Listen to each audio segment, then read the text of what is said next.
علامہ طفیل الرحمان رضوی کے YouTube channel کو subscribe کریں۔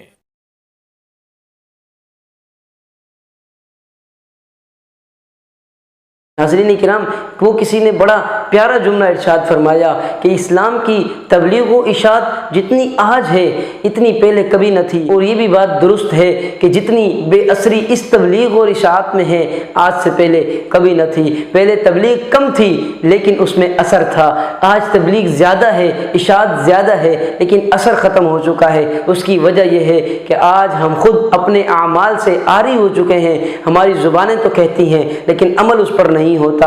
اس وجہ سے ہماری تبلیغ میں، ہماری باتوں میں وہ اثر نہیں ہوتا کہ ہم سامنے والے کو مطمئن کر سکیں اور اسے دین کی راہ دکھا سکیں۔ تو ہمیں اپنی زبانوں میں اثر پیدا کرنے کی ضرورت ہے۔ ناظرین کرام، جب ہم اپنی زندگی کو عین قرآن و سنت کے مطابق گزاریں گے، اتباع سنت کے مطابق اپنی زندگی بسر کریں گے، تو ہمیں اپنی زندگی میں کبھی بھی مایوسی کا سامنا نہیں کرنا پڑے گا، کیونکہ جو اپنی زندگی قرآن و حدیث کے تابع کر دیتا ہے، اللہ کے رسول کی سنتوں کے مطابق اپنی زندگی گزارتا ہے، تو زندگی اسے کبھی بھی مایوس نہیں کرتی ہے اور زندگی میں کبھی بھی اسے غم کا سامنا نہیں ہوتا ہے۔